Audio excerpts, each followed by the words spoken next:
ታላቅ ምልክት በሰማይ ታየ። ብእሲትን ተትለብስ ፀሐይን ተጎናጽፋ ጨረቃን ከእግሮቿ በታች ተጫምታ በራሶቿስ ላይ ወዲህ በርሳኒ አክሊል ዘአሰርተ ክሌቱ ከዋክብት እንደ ዕንቁ ፈርጥ ያሉ ልክ እንደዚህ ፈርጥ ያሉ 12 ከዋክብትን ደፍታ ድንግል ማርያም በሰማይ ታየች። ድንግል ማርያም አለ ካና ከኢያቄም ቤት ወጥተሽ ከቤተሰብሽ ተለይተሽ ብቸኝነትሽ ያሳዝነኛል አለ። ያሳዝነኛል፣ በቃ ብቸኛ ናት፣ ጫጫታ ውስጥ የለችም። ግን አለ እየሰማችሁ ነው። ፋኑኤል ደግሞ እሳትን የሚጫማው ፋኑኤል ከባልንጀሮቹ መላእክት ጋር ደግሞ መናን እየመገበ በቤተ መቅደስ የማደግሽ ድንቅ ታምር ምን ይለኛል ደስ ያሰኘኛል አለች። እና ማርያም የአርምሞ ሕይወት ነበራት። የኔና የናንተ ንግስት፣ የኔና የናንተ ወርቅ፣ የኔና የናንተ ዕንቁ ድንግል ማርያም የአርምሞ ሕይወት ነው። ለዚህ ነው ጌታ ያለውን ሁሉ ሸጦ ዕንቁዋን ገዛት ይላል። እሷ ማናት? አካሏን አካል ባህሪዋን ባህሪ ያደረገ መድኃኔ ዓለም ነው። ነጋዴው መድኃኔ ዓለም ነው። ዕንቁዋ ድንግል ማርያም ናት። ገንዘቡ አደረጋት፣ እናቱ አደረጋት። አቤቱ ጌታችን አምላካችን ንጉሳችን ሕይወታችን ብርሃናችን ተቀዳሚ ተከታይ የሌለ የአብ የባህሪ ልጅ ኢየሱስ ክርስቶስ ሆይ ከባህሪ አባት ከአብ ከባህሪ ሕይወት ከመንፈስ ቅዱስ ጋራ ክብርና ምስጋና አምልኮትና ውዳሴ ላንተ እናቀርባለን። ሉል እግዚአብሔር ሁላችንን በሕይወትና በሰላም ጠብቆ ለዚች የተቀደሰች ዕለት አድርሶናልና የአባቶቻችን አምላክ ሉል እግዚአብሔር ስሙ የተመሰገነ ይሁን። እንደ እግዚአብሔር ቸርነት እንደ እግዚአብሔር ቅዱስ ፈቃድ ባለን ጥቂት ደቂቃ የምንማማረው የማቴዎስ ወንጌል ምዕራፍ 13 ከቁጥር 45 ጀምሮ ያለውን ኃይለ ቃል ይሆናል። የምስጢር ባለቤት እግዚአብሔር አምላካችን ምስጢሩን ጥበቡን ለሁላችንም ይግለጥልን። ምን ይላል? መንግሥተ ሰማያት መልካምን ዕንቁ የሚሻ ነጋዴን ትመስላለች። ዋጋውም እጅግ የበዛ አንዲት ዕንቁ ባገኘ ጊዜ ሄዶ ያለውን ሁሉ ሸጠና ገዛት ይላል። ስለ ቃሉ የአምላካችን ስም የተመሰገነ ይሁን። እንግዲህ በጣም የከበረች አንዲት ዕንቁ አገኘ። ስለዚህ ያችን ዕንቁ የራሱ ማድረግ ስለፈለገ ሌላውን ሁሉ ሸጠና ዕንቁዋን ምን አደረጋት? ገዛት ይላል። ይህን ትምህርት የመረጥኩበት ምክንያት ጥር 21 ከ3 ቀናት በፊት የእናታችን የቅድስተ ቅዱሳን የድንግል ማርያም በዓለ ዕረፍቷ በመሆኑ ከዚህ ምስጢር ጋር እያይዘን ነው የምንማረው። እግዚአብሔር አምላካችን፣ እግዚአብሔር ንጉሳችን፣ እግዚአብሔር ብርሃናችን ምስጢሩን ጥበቡን ትገልጥልን ዘንድ ቅዱስ ፈቃድ ይሁንልን። ብዙዎቻችሁ ብር ታውቁ ይሆናል፣ ብዙዎቻችሁ ወርቅ ታውቁ ይሆናል፣ ጥቂቶች ደግሞ ዕንቁ ታውቁ ይሆናል። በጣም ብዙ የከበሩ ድንጋዮች አሉ።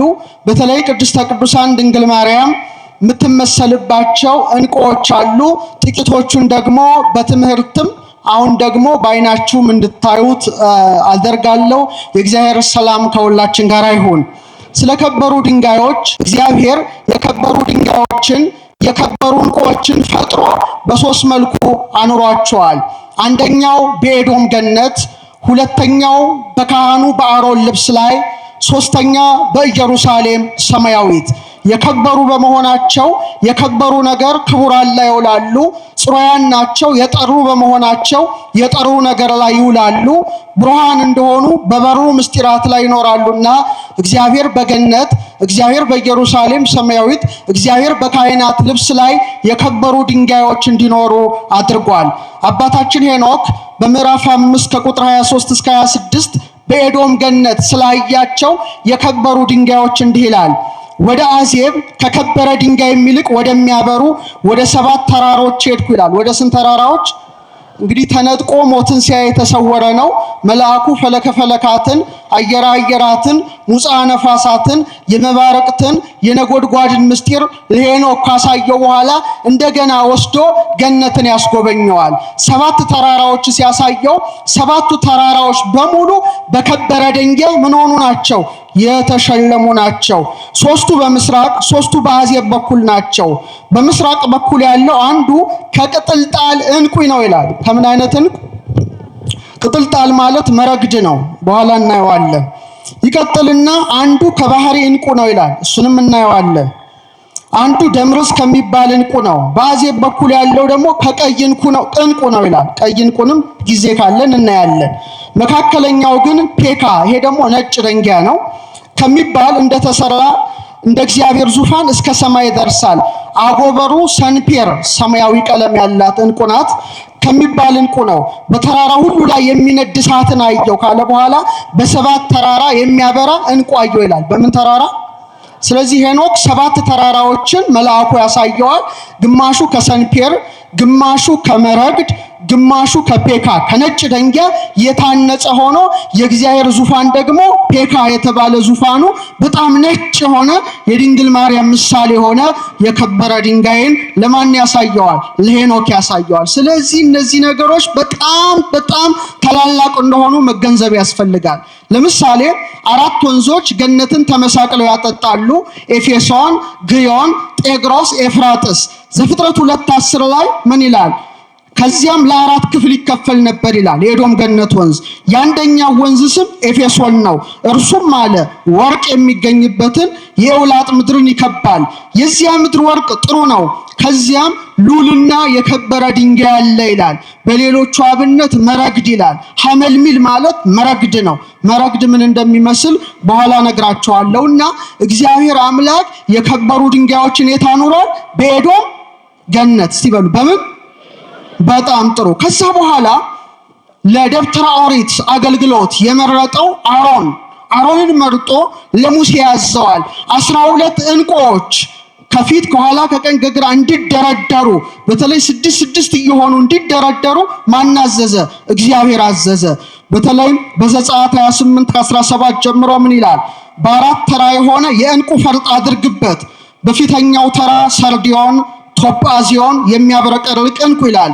በሁለተኛው ተራ በልብሱ ማለት ነው። በሁለተኛው ተራ በሉር ታውቃላችሁ? እሺ በኋላ እናየዋለን። ሰንፔር፣ አልማዝ ይላል። በሶስተኛው ተራ ያክንት፣ ኬልቄዶንና አሜቴስጢኖስ ይላል። በአራተኛው ተራ ቢረሌ፣ መረግድ፣ ኢያሰጲድ በወርቅ ፈርጥ እያደረግ አሮን ልብሱ ላይ ሲሄድ ደግሞ ድምጽ ያሰማል። ሹዋ ይላል። ህዝቡ አሁን አሮን ለማይጠንት አሁን ለጸሎት ገባ እያሉ ሚተጉ ናቸውና 12 የከበሩ ዕንቁዎችን በማን ልብስ ላይ አኖረ? በአሮን። እስቲ በሉ በጣም ጥሩ። በዚህ ስንደነቅ ታላቋ ከተማ ሁላችንም ከሞት ተነስተን የምንኖርሳት ኢየሩሳሌም ሰማያዊት በ12 ዕንቁዎች የተሰራች ናት። በምን አይነት ዕንቁዎች? በ12። ራእይ 21:20 ላይ የከተማይቱ ቅጥር መሰረት በከበረ ድንጋይ ሁሉ ተጌጦ ነበረ። ፊተኛው መሰረት ኢያሰጲድ፣ ሁለተኛው ሰንፔር፣ ሶስተኛው ኬልቄዶን፣ አራተኛው መረግድ፣ አምስተኛው ሰርዶንክስ፣ ስድስተኛው ሰርዲዮን፣ ሰባተኛው ክርስቲሎቤ፣ ስምንተኛው ቢረሌ፣ ዘጠነኛው ወራወሬ፣ 10ኛው ክርስፕራስስ፣ 11ኛው ያክንት፣ 12ኛው አሜቴስጢኖስ ነበር ይላል። 12ኛው ምንድነው? አሜቴስጢኖስ። እስቲ እነዚህ ነገሮች በጣም የተለዩ ናቸው። ስለዚህ ኢየሩሳሌም ሰማያዊት በምን ታንጻለች? በ12 ዕንቁዎች እግዚአብሔር ሰርቷታል። እና እግዚአብሔር የፈጠራቸው የከበሩ ድንጋዮች ብዙ ናቸው። በቁጥር ምናልባት የሳይንስ ጥናት እንደሚያመለክተው ከ200 እስከ 400 ይደርሳሉ። ከስንት እስከ ስንት? ከ200 እስከ 400። በጣም ፕሪሺየስ የተባሉት በጣም ውድ የተባሉት ግን 1-4 ይጠጋሉ። ለምሳሌ አልማዝ፣ ሁለተኛው ሩቢ ታውቃላችሁ፣ ቀይ ዕንቁ ያለው መጽሐፍ ቅዱስ ሩቢ ነው፣ ሳይንስ ውስጥ ያሜ ነው። ሌላው ሳፋየር ወይም ሰንፔር፣ አራተኛው ኤመራልድ ወይም በሉር የሚለው ማለት ነው። ኤመራልድ ይባላል። ኤመራልድ ታውቁታላችሁ። እኔ እንግዲህ በጣም ዓለም ውስጥ ያሉትን ሁሉ የከበሩ ድንጋዮች የማየት እድል ገጥሞኛል። ቢያንስ ከ300 በላይ ባህር ማዶ አይቻለሁ። የከበሩ ድንጋዮች የተቀመጡበት በጣም ትልቅ መዘክር አለ። ይሄን ቤት ያህላል፣ ይሄን ግቢ ያህላል። በሙሉ ከ400 በላይ የማዕድናት አይነቶች ናቸውና በጣም እግዚአብሔር ግማሹ ብርሃኑ፣ ግማሹ ቅርጹ፣ ግማሹ ኃይሉ በጣም ይለያልና በጣም ስለነዚህ ምስጢራት እግዚአብሔር አምላክ እንዲገልጥልን ቅዱስ ፈቃድ ይሆንልን። ታዲያ ዛሬ የፈለኩት ምንድነው? እነዚህ ሁሉ የከበሩ ድንጋዮች እንዴት በቅድስት ድንግል ማርያም እንደሚመሰሉ ማሳየት ነው። ደራሲው አባ ሕርያቆስ ምን ይላል? ኦ ድንግል ምልዕተ ውዳሴ፣ ምስጋናን የተመላሽ ድንግል ሆይ በመኑ በአምሳለ መኑ ናስተማስለኪ በምንና በምን እየመሰልን እናመሰግንሻለን ሲል መተርጉማን ምን አሉ? ከፍ ብለን በሰማይ ባሉ በፀሐይ በጨረቃ በከዋክብት ነው ወይስ ምድር ላይ ባሉ ዝቅ ብለን በወርቅን መስልሽ በእንቁን መስልሽ እያሉ ሊቃውንት ተምረውናልና እኔ ደግሞ ከምሳሌዎቿ ለየት የሚሉትን እንቁዎችን እንዴት አድርጋ ድንግል ማርያም እንደወሰደቻቸው እንመራለን። እግዚአብሔር አምላክ ምስጢሩን ጥበቡን ለሁላችንም ይግለጥልን። ድንግል ማርያም በእንቁ ተመስላለች። በዝርዝር እናየዋለን። ስጦታ ደግሞ እንቁም ትሰጣለች ድንግል ማርያም ለወዳጆቿ። ለምሳሌ ለአባ ሳሙኤል ዘዋልድባ ምን ሰጥተዋለች? ነጭ ዕጣንና እንቁ ሰጥተዋለች። እሷም እንቁ ናት፣ እንቁ ሰጥተዋለች። እሷም ዕጣን ናት፣ ዕጣን ሰጥተዋለች። ሊቀ ካህናት ሳሙኤል እንዘ ይጼልይ በቅዳሴሃ ማርያምኒ ይዛ በእዲሃ ወሀበቶ ክሌታማ ይላል። ሁለት ስጦታ ሰጠችው። አንዱ ምንድነው? እንቁ ነው። አንዱ ደግሞ ምንድነው? ነጭ ዕጣን ነው። ዛሬም ረድኤቷን በረከቷን ለሁላችን ትስጠን። ምንም ትሰጣለች። ለደቅሲዎስ ወንበር ሰጥተዋለች። ለኒቆላዎስ አጽፍ ሰጥተዋለች። ለአባ ጊዮርጊስ ዘጋስጫ ደግሞ መጽሐፏን ሲጽፍ መጽሐፉን ብሪት የሚያደርግ የከበረ ደንጊያ አሳየችው ይላል እመቤታችን። ክብሩን አሳየችው ይላል ዜና ገሉ ላይ። በተለይ ምን ትለዋለች? ዚማት በሚባል ሀገር ሄደ የከበረ ደንጊያ ታገኛለ፣ በዛ ደግሞ ቀለሙ ሁሉ የበረራ እንዲሆን አድርግ ብላ ድንግል ማርያም ለማን ነገረችው? ለአባ ጊዮርጊስ ዘጋስጫ። በረከቱ ይደርብን እና አባ ጊዮርጊስ ዘጋስጫ በድርሰቱ ላይ 14 የከበሩ ድንጋዮች ጠቅሷል። ስንት? 14 ጠቅሷል። 14ቱ ለድንግል ማርያም መስሎ አስተምሯል። ምን ይላል? ልቡናዬ አለ በከበሩ ድንጋዮች መስልሽ ዘንድ አነሳሳው ይላል። በቃ ከዛ እየጠቀሰ መጀመሪያ የጠቀሰው መረግድ ነው። መረግድ ምን እንደሚመስል በኋላ እናያለን። ሄጶዴጤን፣ ጶዴር፣ ጳዚዮን፣ ሰንፔር፣ ሶም፣ ክርስቲሎቤ፣ አሜቴስጢኖስ፣ ኢያሰጲድ፣ ሰርዲኖ፣ ያክንት፣ እልመቅሊጦስ፣ ናብሊስና እብነ አድማስን በመጥቀስ በእነዚህ ሁሉ ድንግል ማርያምን መስሎ የእመቤታችን ጣዕመ ውዳሴ የበዛለት ይሄ ሊቅ አስተምሯልና በእውነት ዛሬያን ምስጢር እንመረምራለን። እግዚአብሔር አምላክ ምስጢሩን ጥበቡን ለሁላችንም ይግለጥልን። እኔ ከአባ ጊዮርጊስ አስቀድሜ ያሬድን ማንሳት እፈልጋለሁ። ቅዱስ ያሬድ የመጀመሪያው ታላቁ ሊቃችን ድንግል ማርያምን በነጭ ዕንቁ ነው የመሰለው። በምን አይነት ዕንቁ? በነጭ ዕንቁ። ነጭ ዕንቁ ታውቃላችሁ እንደምትመስል? ዕንቁ ሲባል በመሬት ውስጥ የሚገኝ አይደለም፣ በባህር ውስጥ የሚገኝ ነው። በደንብ አስተውሉ፣ በደንብ እንዳትሳሳቱ። ፓርል ይባላል። ማርያም እሰ ተሐቱም ትካት ውስተ ከርሱ ለአዳም ከመባህሪ ጻዳ። ማርያም ግን ከጥንት ጀምሮ በአዳም ባህሪ ውስጥ፣ ባህሪ ማለት ከባህር ጋር ይገናኛል። ባህሪ ውስጥ አለ እንደ ነጭ ዕንቁ ታበራለች ይላል። ምን አይነት ዕንቁ? እንደ ነጭ ዕንቁ እንዳትረሱ።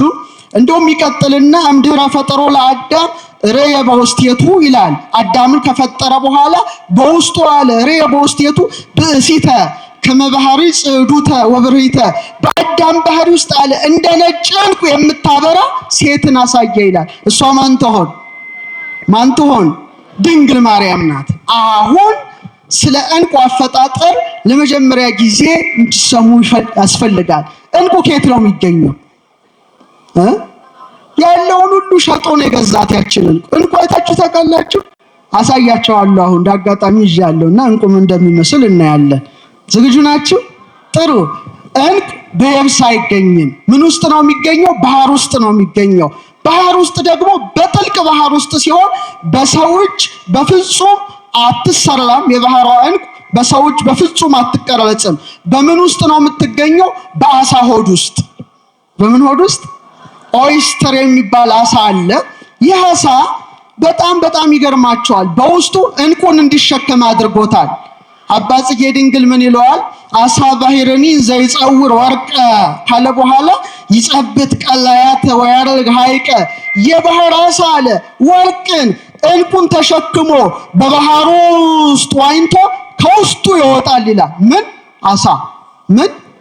በጣም ጥሩ። ስለዚህ ሊቃውንቱ ዕንቁ ከአሳ ውስጥ እንደሚገኝ ምን ብለዋል? አውቀዋል፣ ተረድተዋል። እና እንዴት እንደሚፈጠር ዕንቁ አሳያቸዋለሁ። ኦይስተር የሚባል አሳ አለ። ይተነፍሳል። ምግብ ለመመገብ አፉን ይከፍታል። ኢንተርኔታችሁ ለዚህ ዕውቀት ተጠቀሙበት። ዝም ብላችሁ ቲክቶክ አሉባልታ እያየን ወደ መቃብር እንዳንወርድ። ኦይስተርን እስቲ ጉግል አድርጋችሁ ፐርል እንዴት እንቁ ይፈጥራል ብላችሁ የቤት ስራ እና ንጥረ ነገሮች ይገባሉ፣ ምግቡ ይገባሉ፣ ውሃው ወደ ውስጡ ይገባል።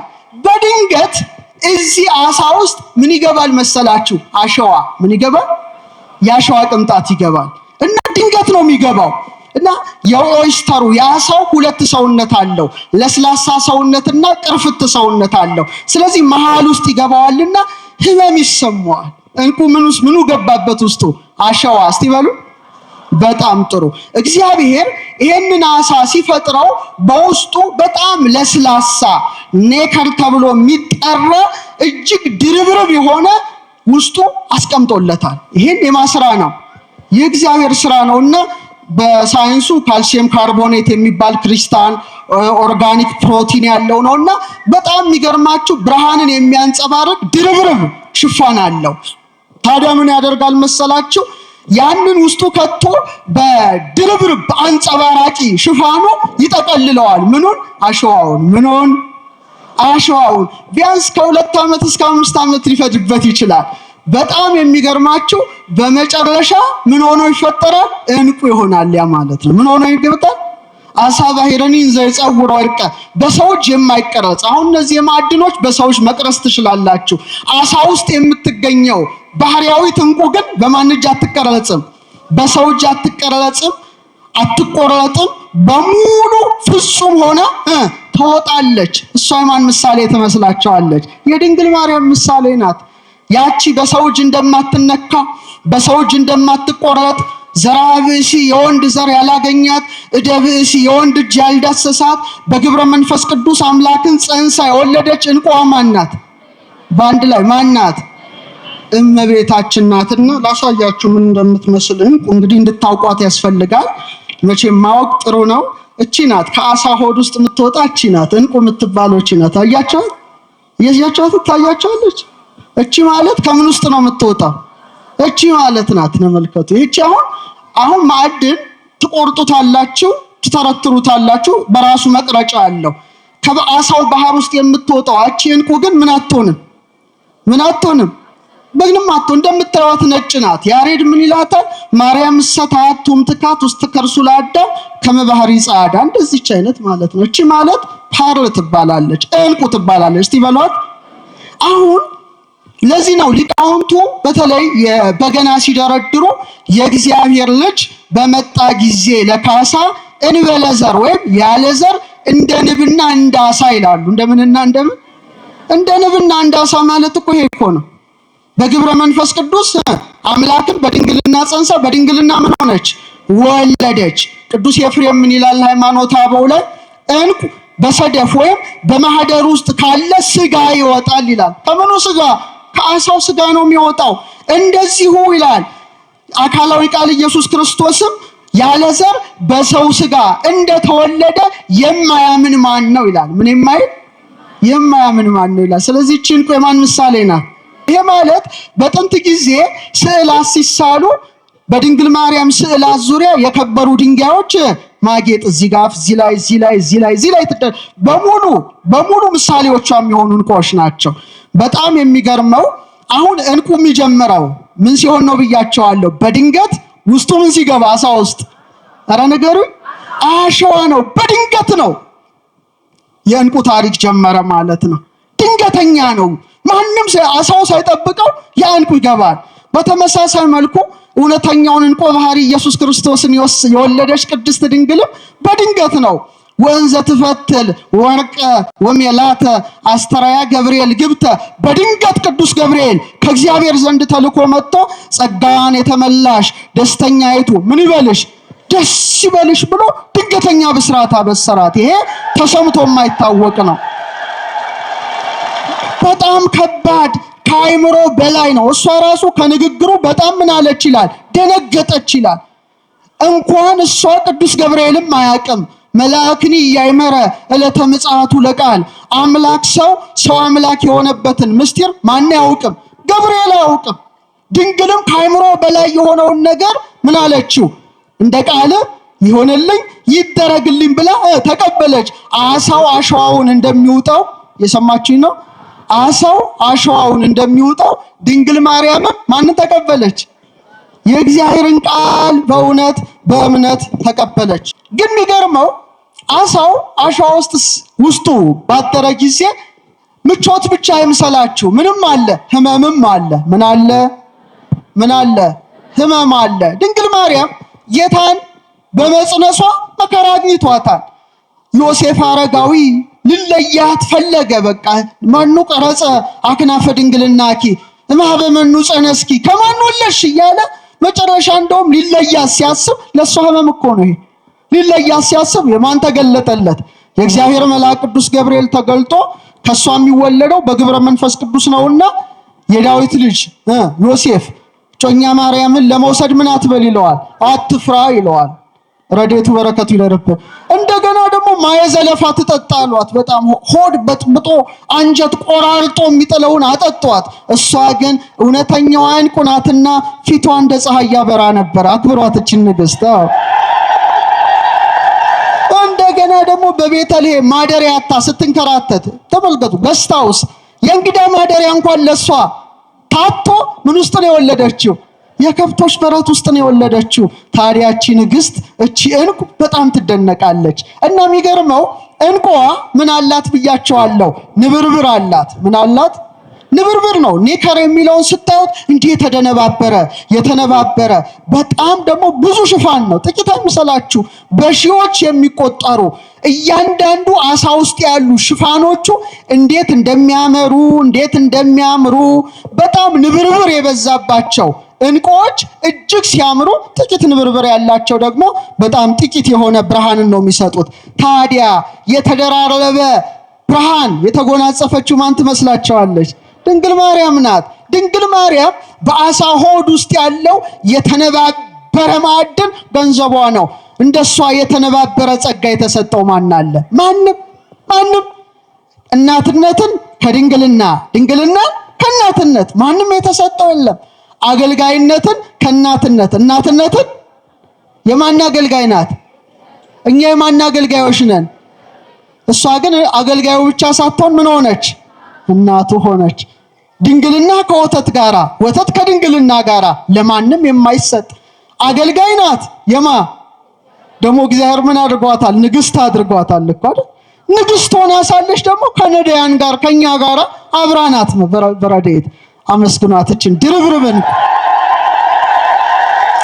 ስለዚህ ያቺ የባህርን ቁቺ ማለት ነው በጣም እንደምታበራ በጣም ነጸብራቅ እንዳላት ከቅዱሳኑ ሁሉ ይልቅ በቅድስና የበራችው ዕንቁ ማን ናት? ድንግል ማርያም ብቻ ናት። እና ስዕሏ ላይ የከበሩ ድንጋዮች ጌጡ ነበረ በጥንት ዘመን።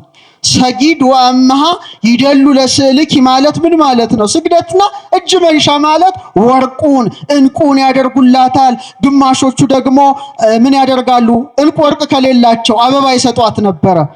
ናንፈርዝ ቅድመ ስዕላ እንዘንሁ ብጋዳ እጅ መንሻ ጊፍት ለማን?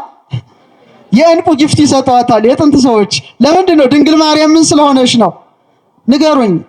አቃቢተ ሆት የምትባል አቶስ ገዳም የምትገኘው ስዕለ ማርያም አቤት ያላት የማዕድን ብዛት! ሰው ሁሉ ስጦታ ያመጣላታል።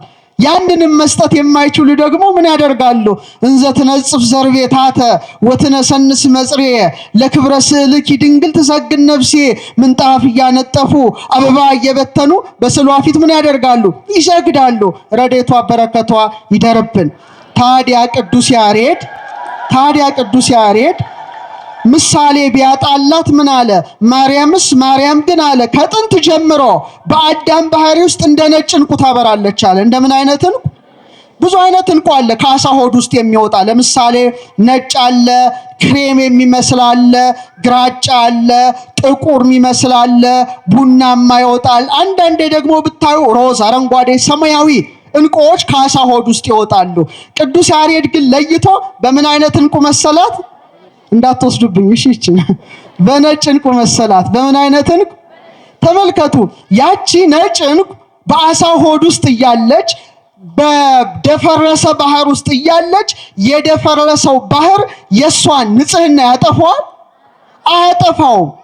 በተመሳሳይ መልኩ ምልአተ ኃጢአት ዓለምን ባደፈረሰበት ሰዓት ድንግል ማርያም ግን ቅንጣት ኃጢአት ሳይነካት በንጽህና በቅድስና ጸንታ እውነተኛውን ብርሃን ኢየሱስ ክርስቶስን ሰጥታ የብርሃን እናት ተባለች። እመብርሃን ሆተ ብርሃን አንቀጸ ብርሃን ተብላለች። እንግዲህ በጣም ይደንቃል። እና እቺ ዕንቁ ለዓመታት ያሬድ እንዳለው ለዓመታት በአሳ ሆድ ውስጥ ተሰውራ ትኖራለች። ድንግል ማርያም ሕይወቷ እንደዛ ነው። ግን ድንገት እቺ ተሰውራ አትቀርም። ከወጣች በኋላ ምን ትሆናለች? የነገስታት ምን ላይ ዘውድ ላይ ትሰካለች። መጀመሪያ ምን ውስጥ ናት? አሳ ሆድ ውስጥ፣ ጸጥ ያለ አሳ ሆድ ውስጥ። ድንግል ማርያም ሕይወቷ ይሄ ነበር እኮ የጸጥታ ሕይወት፣ የአርምሞ ሕይወት። ልክ በባህር ውስጥ እንቋ እንደምትኖር ከጫጫታ የተለየ ሕይወት። ድንግል ሆይ ይላል አንገታቸውን እንደሚያገዝፉ እንደ ዕብራውያን ሴቶች በዋዛ በፈዛዛ በቧልት ያደግሽ አይደለሽም። በንጽህና በቅድስና በቤተ መቅደስ ኖርሽ እንጂ ከዓለማዊ ጫጫታ የተለየችን ራሷን ሰውራ የአርምሞን ሕይወት የመረጠች ከሷ በቀር ማን ትገኛለች? ድንግል ሆይ የሚያታልሉ ጎልማሶች ያረጋጉሽ አይደለሽም። የሰማይ መላእክት ጎበኙሽ እንጂ እንደተነገረ ካህናት ሊቃነ ካህናት ምን አሉሽ? አመሰገኑሽ እንጂ አለች።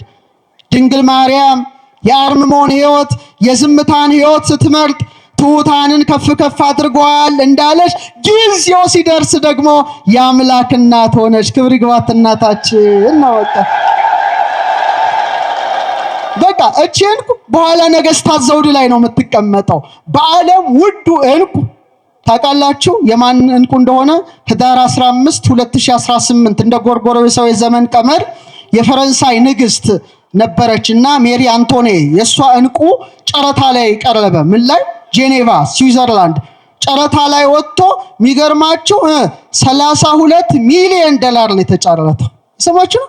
ምን ያህል የከበረ ነው። ለዚህ ነው ጌታ ያለውን ሁሉ ሸጦ ዕንቁዋን ገዛት ይላል። እሷ ማናት?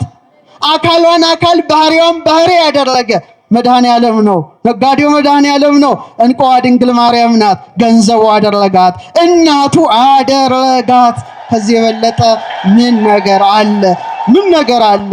ስለዚህ ንግስታቱ በዕንቁ ዘውድ እንደሚያጌጡ ድንግል ማርያም ደግሞ ልኬው እነዚህን የሚመሳስሉ ከዋክብትን ምን አደረገች? ዘውድ ደፋች። ራዕይ 12 ላይ ያላነበባችሁም ቁጥር 1 ላይ ታላቅ ምልክት በሰማይ ታየ፣ ብእሲትን ተትለብስ ፀሐይን ተጎናጽፋ ጨረቃን ከእግሮቿ በታች ተጫምታ በራሶቿስ ላይ ወዲህ በርዕሳኒ አክሊል ዘአሰርቶ ክልኤቱ ከዋክብት እንደ ዕንቁ ፈርጥ ያሉ ልክ እንደዚህ ፈርጥ ያሉ 12 ከዋክብትን ደፍታ ድንግል ማርያም በሰማይ ታየች። እቺ ዕንቁ ክብር ይግባት ነው። ስለዚህ ከሰው ልጆች መካከል የምታምረው የምትወደደው ንጽህናን ቅድስናን አጊጣ የተገኘችው ነጯ የባህር ዕንቁ ማናት ማለት ነው? ድንግል ማርያም ናት። ሁለተኛ አሜቴስጢኖስ በሉ እስቲ። አሜቴስጢኖስ 12ኛው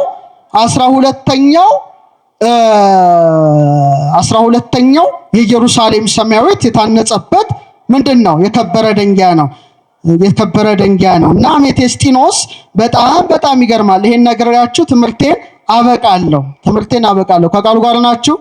እሺ። አሜቴስጢኖስ አሮን በሚለብሰው ልብስ ላይ በሶስተኛ ተራ ይላል ያክንት ኬልቄዶን አሜቴስጢኖስ አድርግበት ይላል። ሶስት ነገሮች ማለት ነው። ያክንት አለ፣ አንድ ማዕድን ነው። ኬልቄዶን አለ፣ ሶስተኛው አሜቴስጢኖስ ይባላል። አሜቴስጢኖስ የግሪክ ቃል ነው። በግሪክ አሜቴስት ማለት ምን ማለት ነው? አልሰከረም ማለት ነው። ምን ማለት ነው? እነዚህ ማዕድን የመድኃኒትነት ግብር አላቸው። ስለዚህ አይምሮ የተቃወሰበትን ማከም ይችላሉ፣ ሰውን ከአይምሮ ህመም ይጠብቃሉ ተብሎ ስለሚታመን በተለይ ደግሞ አሜቴስጢኖስ የዚህ የመፈወስ አቅምና ኃይል ስላለው ጽርዓውያን ምን አሉት? አሜቴስት አሉት እና በእኛ ደግሞ አሜቴስጢኖስ ይባላል። ታዲያ አባ ጊዮርጊስ በአሜቴስጢኖስ ደንጊያ እመስልሻለሁ ይላታል። ማንን? ያ ከግራ መጋባት የተለየ እንደሆነ አሜቴስጢኖስ ንጹህ ልብን ይወክላል፣ ርቱ የሆነ ሳቤን ይወክላል፣ የውስጥ መረጋጋትን ይወክላል፣ ከሙስና ነፃ መሆንን ይወክላል። እነዚህ ሁሉ ግብራት በማን ላይ ይንጸባረቃሉ? በእመቤታችን ላይ ይንጸባረቃሉ። አሜቴስቲኖስ እንዴት እንደሚፈጠር ትንሽ ልንገራችሁና ከድንግል ማርያም ሕይወት ጋር ያለውን ትስስር ባጭሩ ላስቀምጥ። ምናልባት ጂኦሎጂስቶች አላችሁ ታውቃላችሁ እናንተ በስፋት አሜቴስቲኖስ እንግዲህ ጂኦዲስ በሚባል ክፍት ድንጋዮች ውስጥ የሚወጣ ማዕድን ነው። በጣም ማወቅ ያለብን ትልቅ ነገር ነውና ባዶ ቦታ ከሌለ አሜቴስቲኖስ ምን አይልም አይወጣም። እየሰማችሁ ነው? ባዶ ቦታ ከሌለ አሜቴስቲኖስ ምን አይልም አይወጣም። ስለዚህ ምን ይፈልጋል ማለት ነው? ባዶ ስፍራ ይፈልጋል። ምን ለመውጣት ምን ለማግኘት? አሜቴስቲኖስ። እስቲ በሏቸው። እኛ ምን ወርቅ ኮፐር ነው የምናውቀው፣ ብር ነው የምናውቀው። የእመቤታችንም ሕይወት ያ ነው፣ አሜቴስቲኖሳዊ ሕይወት ነው። ምክንያቱም ልቧ ለማን የተከፈተ ይመስላችኋል? አረ ለክርስቶስ ቃል ለእግዚአብሔር የተከፈተ ነው። ንጽህናዋ፣ ታዛዥነቷ፣ ታማኝነቷ፣ ሃይማኖቷ፣ ርህራሄዋ፣ ፍቅሯ፣ ትዕግስቷ ሁሉ ለእግዚአብሔር እንደተከፈተ ምን ሆኗል? መስኮትና በር ሆኗል። አሜቴስቲኖስ በተከፈተ ቦታ ላይ እንደሚወጣ ድንግል ማርያምም እውነተኛ እንቋ ድንግል ማርያምም ለእግዚአብሔር ምን ሆነች? የተከፈተ ሕይወት ነበራት። ለዚህ ነው አባ ጊዮርጊስ ዘጋስጫ ምን ይላታል? አሜቴስቲኖስ የሚባል የማዕድን አይነት አንቺ ነሽ። ኢያሰጲድ፣ ሰርዲኖ ከሚባሉ ማዕድናት የተሰሩ ደንጊያ አንቺ ነሽ። አርጋኖን ላይ ነው። ይሄውም አለ አርአያ ምሳሌ ክፋት ነቀፋ ለማያገኘው የቅድስናሽ ጌጥ ነው አለ። አመስግናታችን አሜቴስቲኖሳችን። ከዛ ክፍት ቦታ ከፈለገ በኋላ በጣም የሚገርማቸው ሞቅ ያለ በማዕድን የበለጸገ ውሃ ወደዛ ውስጥ ይፈሳል። እግዚአብሔር ስራው ድንቅ ነው። ይህን ሁሉ የሚያከናውነው እሱ ነው። ከዛ በኋላ አሜቴስቲኖስ መውጣት ይጀምራል። ምን አይነት ውሃ ይፈሳል አልኳችሁ? ለብ ያለ ሞቅ ያለ በማዕድን የበለጸገ ውሃ እዛ ድንጋይ ውስጥ ይገባል። ከዛ በኋላ አሜቴስቲኖስ መምጣት ይጀምራል። የድንግል ማርያምም ሕይወት እኮ ተመሳሳይ ነው። ከእናቷ ማኅፀን ጀምሮ ማን ጠበቃት? ሙቀተ ጸጋን የሚሰጥ እግዚአብሔር መንፈስ ቅዱስ ጠበቃት። ውእቱ ኬጰራቅሊጦስ ዘአቀባ ለድንግል እምከርሰማ ከመ ይትጌጊ ለዓለም። ለዘላለም እንዳትበድል ማን ጠብቋታል? ሙቀተ ጸጋ ያልተለያት ናት። በጽንስ ጊዜስ መንፈስ ቅዱስ ይመጽእ ላዕሌኪ፣ መንፈስ ቅዱስ በአንቺ ላይ ይመጣል ተብላ ቅዱስ ገብርኤል የነገራት እሷ ማን ናት? አሜቴስቲኖሷ ድንግል ማርያም ነበረች። ከዛ በኋላ ነው በቃ ይህ አሜቴስቲኖስ ሰማያዊ አይደለም ሐምራዊ የሆነችው እንኳ መሰራት ትጀምራለች። ሲሰራ ግን በስውር ነው። በምንድን ነው?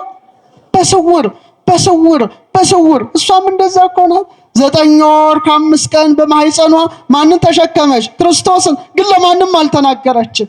ማርያም አለ ይሄን ነገር ሁሉ በልቧ እያሰበች ትጠብቀው ነበረ። ኤልሳቤጥ ጋር እንኳን ስትሄድ የጌታዬ እናቱ ካለቻት በኋላ የባሪያውን ትሕትና ተመልክቷል። አያቸው የትሕትና ቤት አሜቴስቲኖስ ሆና የተገለጠች እሷ ድንግል ማርያም ናት። ቀለሟ ሐምራዊ ነው፣ ወይን ጠጅ ቀለም ነው። ምን አይነት ቀለም ነው? እስቲ አሜቴስቲኖስ ያየ ከናንተ ላሳያችሁ። እርግጠኞች ናችሁ? አይቅርባችሁ። ኧረ እባካችሁ።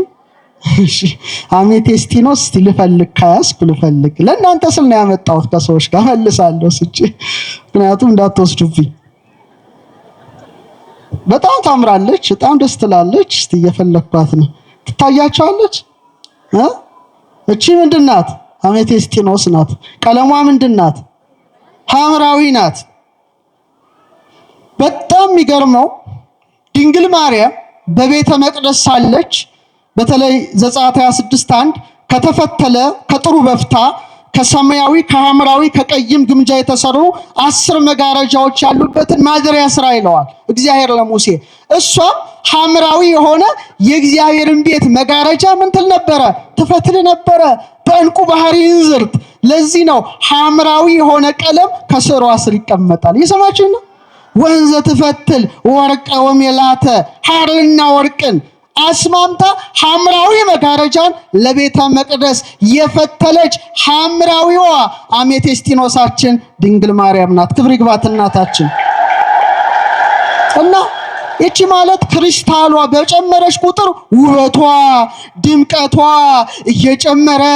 እየጨመረ እየጎላ እያንጸባረቀ እንደሚሄድ እውነተኛው ብርሃን ኢየሱስ ክርስቶስ በማህፀኗ ባደረ ጊዜ ድንግል ማርያምም እንደዛው አበራች። መብርሃን ናታ፣ ብርሃን ሆነች። ወአንጸብረቀት ከመፀሐይ በጣም እና እቺ የምትገኘው በጣም የሚገርማችሁ በምድር ጫፍ ስር ውስጥ ናት። ምድር ውስጥ ግን የምድርን ነገር ሁሉ ተቋቁማ ትወጣለች። የምድርን ነገር ሁሉ ምን ብላ? የሚገርም እኮ ነው። ምድር ውስጥ ሆና ጭነቱን ፕሬሸሩን ተቋቁማ እንደምታበራ ጠንክራ እንደዚህ አብረታች የከበረች ዕንቁ እንደምትታይ በተመሳሳይ መልኩ ድንግል ማርያም አቤት በነፍስሽ ሰይፍ ያልፋል አላት።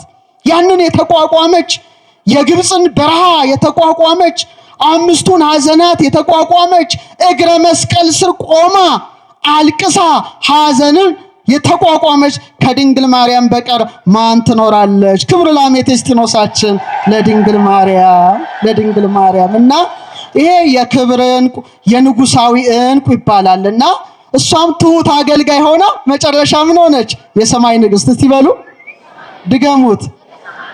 የሰማይ ንግስት ሆና አሜቴስጢኖስ ተባለች። እቺ ሆነች ማለት ነው። እንደዚህ አብረታ ተገኘች። እንዳትወስዱብኝ ብያችሁ መጨረሻ መረግድን ልንገራችሁ። በጣም አልማዝ፣ ሰንፔር፣ በሉር አራስንቱ ምሳሌዋ ነው። በጣም ብዙ ነው። እቺ መረግድን ብቻ ነግሬያችሁ አበቃለሁ። መረግድ ምናልባት ማጥናት ከፈለጋችሁ ወይ ጂኦሎጂ ውስጥ መግባት የፈለጋችሁ ካላችሁ ኦኒክስ ይባላል። መረግድ ኦኒክስ ይባላል። 12 ጊዜ በመጽሐፍ ቅዱስ ላይ ተጠቅሷል። ስንት ጊዜ? አባ ጊዮርጊስ ምን ይላታል መሰላችሁ? መረግድ በሚባል ዕንቁ አመሳስዬ እጠራሻለሁ ይላታል። እጠራሻለሁ ካለ በኋላ ህብራቸው በተራራ ላይ ካለ እንደ በረድ በሚነጣ ሄጶዴጤን በጶዴር መስዬ እጠራሻለሁ፣ ይህም ለንጽህናሽ አምሳል ነው ይላታል ወዳጇ አባ ጊዮርጊስ። እና መረግድ የተጠራው ዘፍጥረት 2:12 ላይ ነው። አማርኛው መጽሐፍ ቅዱስ በደንብ አልተረጎመውም። ምንድነው የሚለው? ከዚያ ሉልና የከበረ ድንጋይ ይገኛል ነው የሚለው። ግዕዙ ግን አስተካክሎ ሐመልሚል ይላል። ዝንጉርጉር ማለት ነው። ምን ማለት ነው?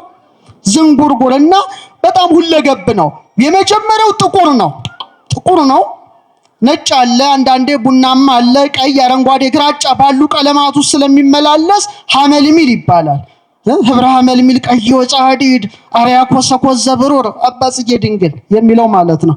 እና መረግድ እንዴት እንደሚፈጠርና ድንግል ማርያምን አባ ጊዮርጊስ እንዴት እንደመሰላት ነግሬ አበቃለሁ።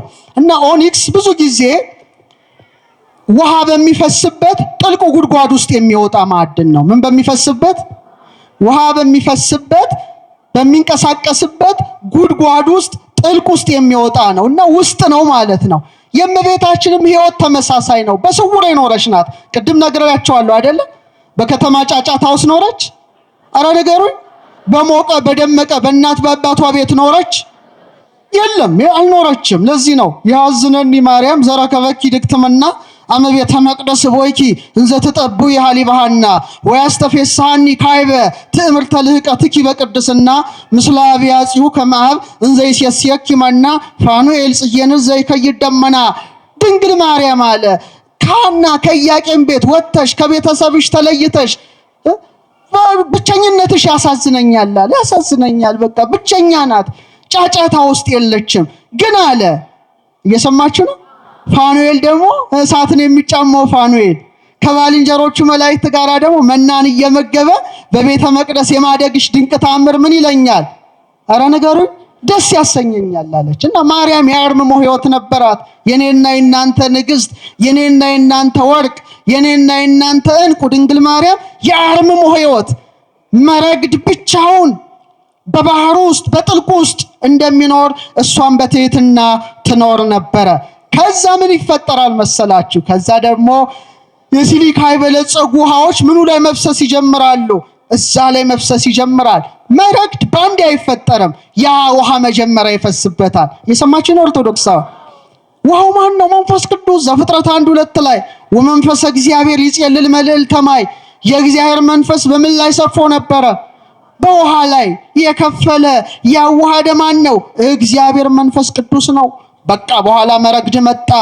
በንብርብር ላይ ንብርብር እየሰራ በጣም ጠንካራ ሲሆን መጀመሪያ አሮን ትከሻ ላይ ነው እንዲቀመጥ የተደረገው። በጣም ከባድ ነው። ጥቁር ነው። አንዳንዱ ደግሞ ነጭ ይሆናል፣ ሐመልሚል ይሆናል። እየሰማችሁኝ ነው? መረግድ ማለት ጥቁሩ ምን እንደሚመስል ጥዬ ይሆን እንደኔ ነገር አልጣልኩትም። መረግድ ጥቁር ነው። መጀመሪያ ግራጫ ደግሞ ነጭ ብርሃን የሚሆንበት አለ። ያን ጊዜ ሲዋሃድ ምን ይባላል? ሐመልሚል። እስቲ በሉ ድገሙት። ይሄ ማለት መረግድ ማለት ይሄ ነው። ይሄ ማለት መረግድ ይባላል። እስቲ በሉት። በጣም ጠንካራ ነው። በጣም ጠንካራ ነው። መረግድ ይባላል። እና ንብርብሩ ሂደት ነው፣ ፕሮሰስ ነው። በንብርብር ላይ ንብርብር፣ በንብርብር ላይ ንብርብር፣ በኋላ በጣም ጠንካራ ይሆናል። በጣም ጠንካራ ነው። ጠንካራ ስለሆነ ስም ይቀረጽበታል። ምን ይቀረጽበታል? በቃ ስምን ለመሸከም ምን ሆኗል? ብቁ ሆኗል። ለዚህ ነው በዘጸአት 28:9 ላይ እግዚአብሔር እንዲህ አለ፣ 2 የመረግድ ድንጋይ ወስደ የእስራኤል ልጆች ስማቸውን ቅረጽበት አለ። ስንት ወስደ? ከዛ በትከሻ ላይ አድርገው። አይገርምም? ስም 2 መረግድ፣ አንዱን በግራ ትከሻ አንዱን በቀኝ ትከሻ አድርግና የማንን ስም ጻፍ አለው? የእስራኤልን ስም ጻፍ አለ። ደቂቀ እስራኤል የ12ቱን ነገድ ስም ጻፍ አለ። ስለዚህ አሮን በመረግድ የማንን ስም ተሸከመ? አረ መሞቴ ንገሩኝ። አረ እግዚአብሔርን ነው እንዴ? ተው እንጂ የ12ቱን ነገደ እስራኤል ስም ምን ሆነ? ተሸከመ። በምን? በትከሻው። ትከሻው ላይ ያረፈውት ምንድናቸው? መረግድ። እስቲ በሉ ድገሙት። አሮን በትከሻው ላይ ጠንካራ በሆነው መረግድ የእስራኤልን ስም ሲሸከም፣ ድንግል ማርያም ደግሞ በማህፀኗ የእስራኤል አምላክን ተሸከመች። ክብር ለማህፀኗ ነው። ለማህፀኗ ተዘመረላት። እሳቱን እንዴት ቻለችው ነው እኮ። በቃ ሊቃውን ተደንቀዋል። ሰማይ ወምድር ዘያገምሮ እፎንጋ ማህፀነ ድንግል ጾሮ ያሬድ ነው። እንዴት ቻለው? ሰማይና ምድር የማይችለው እኔ እንጃ። መረግድ ናታ ድንግል ማርያም። አሮን እንኳን የተሸከመው የእስራኤልን ስም ነው። ድንግል ማርያም የተሸከመችው ማንን ነው? የእስራኤል ዘስጋ የእስራኤል ዘነፍስ ፈጣሪ በትከሻው መስቀልን የተሸከመውን ኢየሱስ ክርስቶስን ስትሸከም ተቃጠለች? አረ ንገሩኝ። አልተቃጠለ። እንዴት ነው ነገሩ? እንዴት ነው? አስባችሁታል? በጣም ከባድ እኮ ነገር ነው።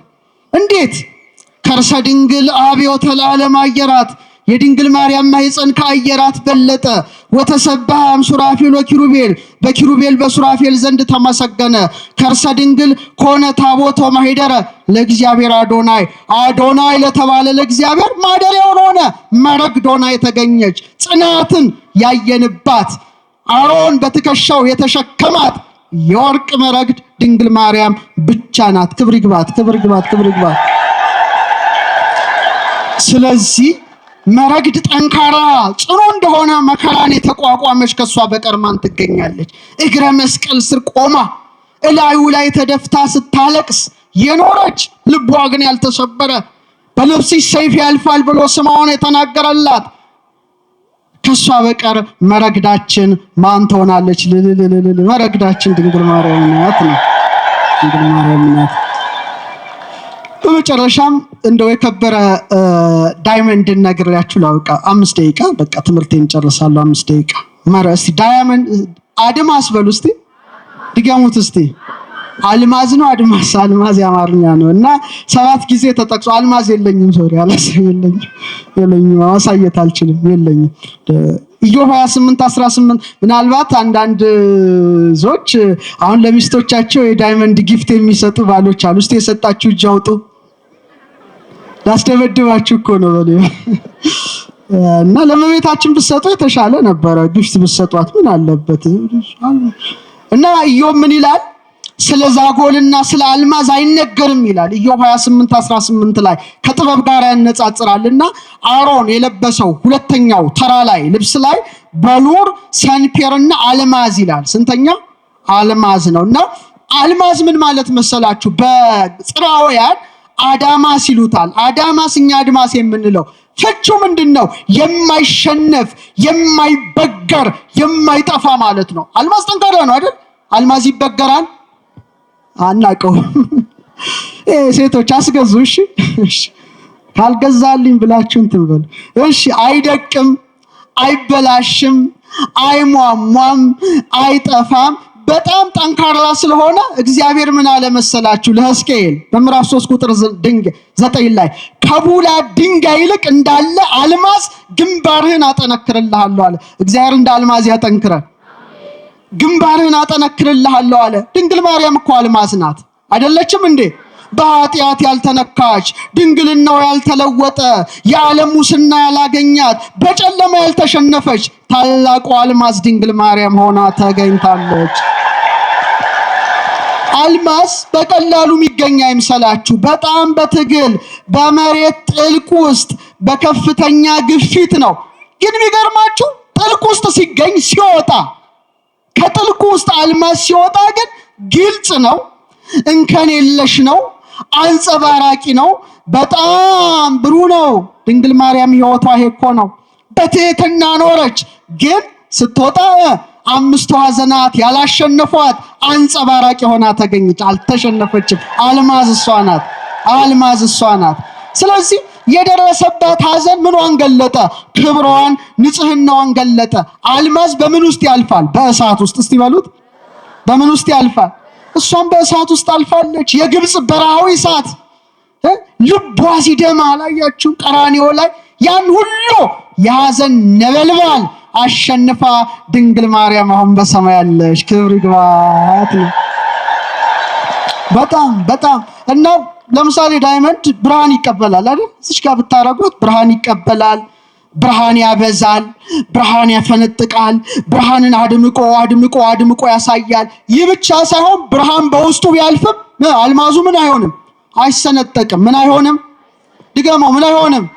ድንግል ማርያም ታላቁን ብርሃን፣ ከብርሃን የተገኘ ብርሃን ኢየሱስ ክርስቶስን በማህፀኗ ስትሸከም አልተቃጠለችም። ብርሃኑን በድንግልና ጽንሳ በድንግልና የወለደች እንደታተመ ማኅተመ ድንግልናዋ ጸንታ የኖረች እሷ ማን ናት? በኋላ አልማዝ በነገስታት ራስ በንግስታት ዘውድ ላይ ጸንቶ እንዲቆም ድንግል ማርያምም የሰማይና የምድር ንግስታት ሆና ከብራ ትገኛለች ነው። እና አባ ጊዮርጊስ እንዲህ ይላል። እስቲ አብረን እንበል። አርጋኖን ላይ አንጥረኞች በሉ እስቲ ብረቶችን የሚያቀልጡበት ብርቱ የአድማስ ደንጊያ አንቺ ነሽ። በወሊድ ጊዜ ያልተለወጠ የማኅተመ ድንግልናሽ ኃይል እንደ አድማስ እንደ አልማዝ የጸና ነው። የድንግል ማርያም ድንግልና የጸና ነው። የማይበገር ነው። በመጨረሻም ሰንፔር ላመጣላችሁ ነበረ። ዛሬ አልያዝኩትም፣ ሌላ ቀን አመጣላችኋለሁ። ሰንፔርን ፍቅሯ ስለሆነ እሷን ብቻ ልናገር ይፈቀድልኝ። ሰንፔር እስቲ በሉ። ሰንፔር በጣም ደስ ስትል ሰማያዊ ናት። ሰንፔር ሳፋየር ታውቃላችሁ? ሳፋየር ጂኦሎጂስቶች እዚህ ውስጥ ካላችሁ በጣም ሰንፔር እግዚአብሔር ለምን መርጦታል መሰላችሁ? ለዙፋኑ። ለምን? ለዙፋኑ። ፔካ ነጭ ደንጊያ እንደመረጠ በዙፋኑ ወለል ሰንፔር አለ። ለምሳሌ ሲና ላይ ሙሴ 70 ሽማግሌዎችን አስከትሎ ሲወጣ ዘጸአት 24:10 ላይ የእስራኤልንም አምላክ አዩ ይላል። ሲያዩት ከእግሩ በታች እንደ ሰማይ መልክ የሚያበራ እንደ ብሩህ ሰንፔር ደንጊያ የሚመስል ወለል ነበረ ይላል። ምን የሚመስል? ሰንፔር። እንደገና ሕዝቅኤል 1:26 ላይ የሰንፔር ድንጋይ የሚመስል የዙፋን አምሳያ ነበር ይላልና በ30 ዓመቱ ላይ ሕዝቅኤል ተመስጦ መጥቶበት ኮቦር ላይ ሲመለከተው ኪሩቤል የእግዚአብሔርን ዙፋን ተሸክመዋል እና ዙፋኑ የሰንፔር ነበር ይላል። የምን ሰንፔር? ሰማያዊ። ማ ተቀምጦበታል ላዩ ላይ? ተናገሩ። እግዚአብሔር ምን አይኖተዋል? ምኑ ላይ? ሰንፔር። ያቺ ሕዝቅኤል ኮቦር ላይ ያያት ሰንፔራዊት ድንጋይ ማን ትሆን? በኪሩቤል ሰረገላ ላይ የተቀመጠውን ጌታ በሰምፔር ዙፋን ላይ የተቀመጠውን ጌታ 9 ወር ከ5 ቀን በማህፀኗ በመሸከም በክንዷ በመታቀፍ በጀርባዋ በማዘል ሰምፔራዊትን ቆና የተገለጠች ከሷ በቀር ማንም የለችም። ኪሩባዊ ሰረገላ፣ ሰምፔራዊት ሰረገላ። ለዚህ ነው አንቲ ተህዲም ኪሩቤል፣ አንቺ ከኪሩቤል ትበልጫለሽ። ወትፈደፍዲም ሱራፌል፣ ከሱራፌልም ትልቂያለሽ። እስመ ሱራፌል ወኪሩቤል በሰረገላ እሳት ይጸውርዎ፣ እሳታማ ሰረገላ ሰምፔራዊ ሰረገላ በሆነው ዙፋን ኪሩቤልና ሱራፌል ይሸከሙታል። ወበምጽናቲው ዘእሳት ይጼኑ መንበሮ፣ ዙፋኑን በእሳት ምሰሶ ይደግፋሉና። አንቲ ጾርኪዮ በከርስኪ፣ አንቺ ግን ያንን አምላክ በማህፀንሽ ተሸከምሽው። ወሐቀፍኪዮ በአብራክኪ፣ በጉልበቶችሽ ታቀፍሽው። ወሐዘልኪዮ በዘባንኪ፣ በጀርባሽም አዘልሽው። ህየንተ ሰረገላ እሳት አብራክኪ ኮና፣ በእሳቱ ሰረገላ ፋንታ ጉልበቶችሽ ሆኑ። ምኖችሽ ሆኑ? እነዚያ በሰንፔራዊ ሰረገላ ሲሸከሙት ድንግል ማርያም በጉልበቶቿ አቀፈችው። ህየንተ ምጽናቲው ዘእሳት አእዳውኪ ኮና፣ በእሳቱ ምሰሶ ፈንታ እጆችሽ ሆኑ። ምኖችሽ? እነዚያ ሰምፔራዊት ዙፋኑን ፔካዊት ዙፋኑን በእሳት ምሰሶች ሲደግፈው ድንግል ማርያም ዙፋኑን ሳይሆን በዙፋኑ ላይ የተቀመጠውን በክንዷ ደገፈችው። ክብር ለክንዷ፣ ክብር ለማኅፀኗ። ስለዚህ ማኅፀኗ እስቲ አብረን ንጉሥ የተቀመጠበት በሉት እስቲ።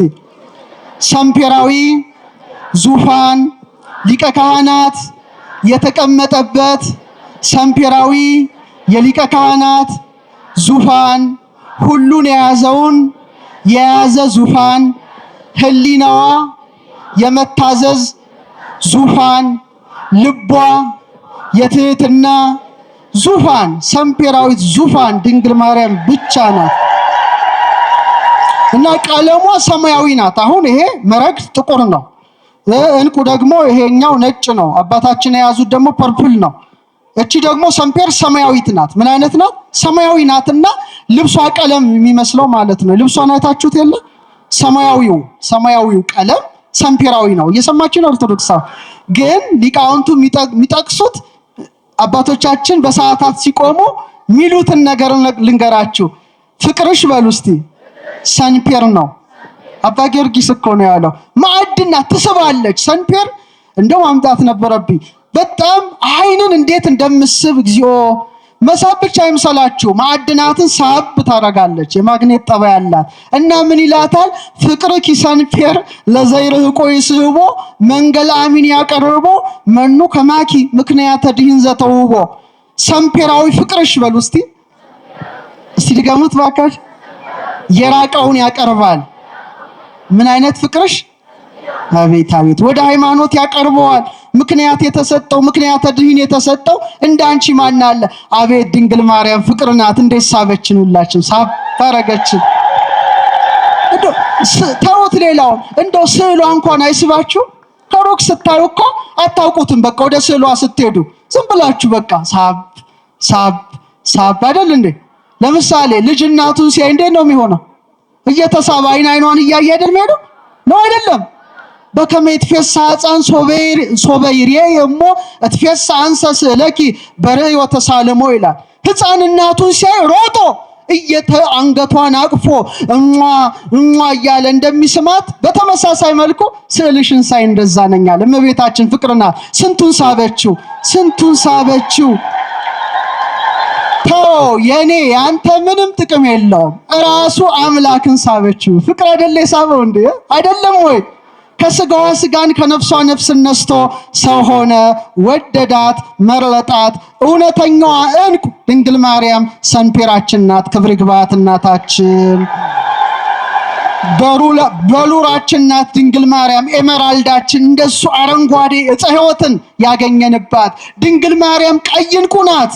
ሐዘን ቀራንዮ ላይ እንባን ያፈሰሰች እንደ ቀይ ድንግልናን እንደ ሰማያዊ እናትነትን ያስተባበረች እንቁ ናትና ረድኤቷ በረከቷ ይደረብን ነው እንግዲህ። እና እነዚህ ሁሉ እንቁ መስለን ብንናገር ውለን እናድራለንና ምስጋናን የተመላሽ ድንግል በምንና በምን እየመሰልን እናመሰግንሻለን። ከፍ ብለን በሰማይ ባሉ በፀሐይ በጨረቃን፣ ዝቅ ብለን በምድር ላይ ባሉ በወርቅ በእንቁ ነው ብሎ አባ ሕርያቆስ እንደተናገረ እውነተኛዋ እንቁ ድንግል ማርያም ጥር 21 ወደ ሰማያዊ ዓለም ሄዳ ድንግል ማርያም 12 ከዋክብትን ደፋች፣ ከክብር ወደ ክብር ተሸጋገረች። ሄደች ገሰገሰችና ስለዚህ መጨረሻ ላይ እናንተ እስቲ እንቁ በሉልኝ። እንቁ ሳይሆን እንቁ በሉ እስቲ። አይናውቅ ብዙ ነው። እሺ እናንተ እንቁ በሉልኝ። የድንግል ማርያም ሃይማኖቷ፣ አረ እንቁ በሉልኝ ብቻ ይበቃ። የድንግል ማርያም ሃይማኖቷ፣ ምግባሯ፣ ሃይማኖቷ፣ ምግባሯ፣ ትዕግስቷ፣ ፍቅሯ፣ ጣዕመ ፍቅሯ፣ አምላክን የተሸከመ ማህፀኗ፣ እሱን ያዘለ ጀርባዋ፣ እሱን የታቀፈ ክንዷ፣ እሱን የዳሰሱ ጣቶቿ፣ እሱን ያዩ አይኖቿ፣ የሱን ቃል የሰሙ ጆሮቿ፣ የሱን መዓዛ ያሸተቱ አፍንጮቿ፣ እሱን የሳሙ ከናፍሯ፣ እሱን ያጠቡ ጡቶቿ፣ ከእርሱ ጋር የተመላለሱ እግሮቿ እንቁ ክብር ይግባት እናት ወርቃችን እንቋችን ናትና ረድኤቷ በረከቷ ይደርብን። ያስተማረን የመከረን የአባቶቻችን አምላክ ልዑል እግዚአብሔር ክብርና ምስጋና አምልኮትና ውዳሴ ለተቀደሰ ስሙ ይሁን እላለሁ። እኔም እንቁን ወደ ማህደሩ አስገብቼ ወደ ሰዎቹ እመልሳለሁ። እግዚአብሔር ከሁላችን ጋር ይሁን።